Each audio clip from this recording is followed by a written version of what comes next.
Major and length यानी नाप और लंबाई।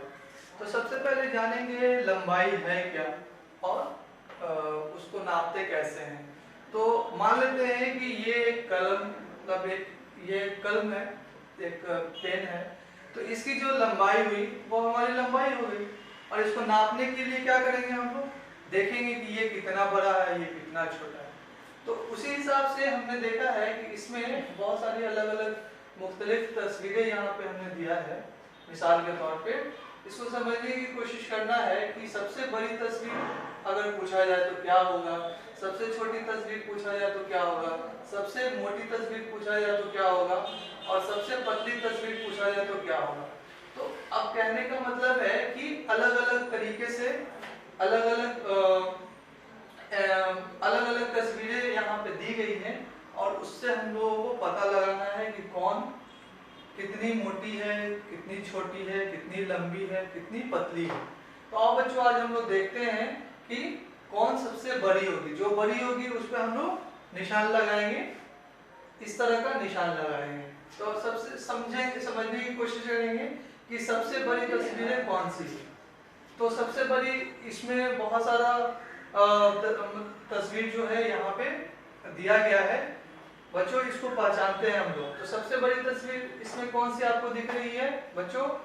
ये निशान, ये वाला निशान लगाना है।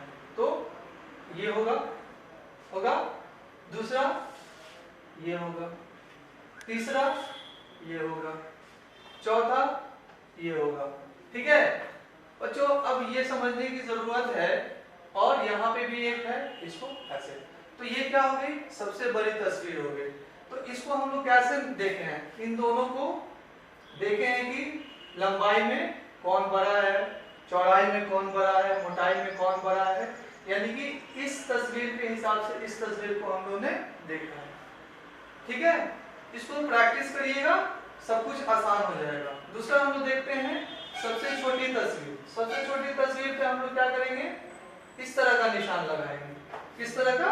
इस तरह का। समझने के लिए हम बता रहे हैं। ठीक है, तो इस तरह की तस्वीर पे तो ये हो गई, ठीक है, ये हो गई, ये हो गई, ये हो गई और ये हो गई।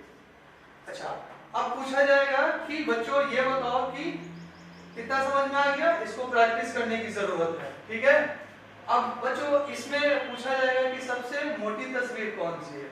तो सबसे मोटी तस्वीर अपने हिसाब से देखने की जरूरत है। तो सबसे मोटी तस्वीर अगर हम देखें तो ये हो सकता है ना, बिल्कुल मोटा है, चारों तरफ से देखने में वजनदार लग रहा है, ये भी हो सकता है। ठीक है, अगर पतला बोला जाए, अगर सबसे पतली तस्वीर बोला जाए तो ये हो सकता है, ये हो सकता है। ठीक है, तो मिसाल के तौर पे हम एक दो मिसाल और देखते हैं। ये सबसे मोटी और सबसे पतली तस्वीर। ठीक है, मिसाल के तौर पे इसको हम मिटाते हैं। मिसाल के तौर पे जैसे मान लेते हैं कि एक ये है, ठीक है, और एक ये है। अगर पूछा जाए कि इसमें मोटी कौन सी होगी बच्चों, तो आप क्या बोलोगे? मोटी ये वाली होगी। पतली पूछा जाए तो पतली ये वाली होगी ना। इसी तरह से बच्चों क्या करना है कि इसको कॉपी कलम निकालिए और इसको बुक से देखिए, किताब से देखिए और प्रैक्टिस कीजिए। आसानी से आपको बहुत सारी चीजें समझ में आ जाएगी। ठीक है।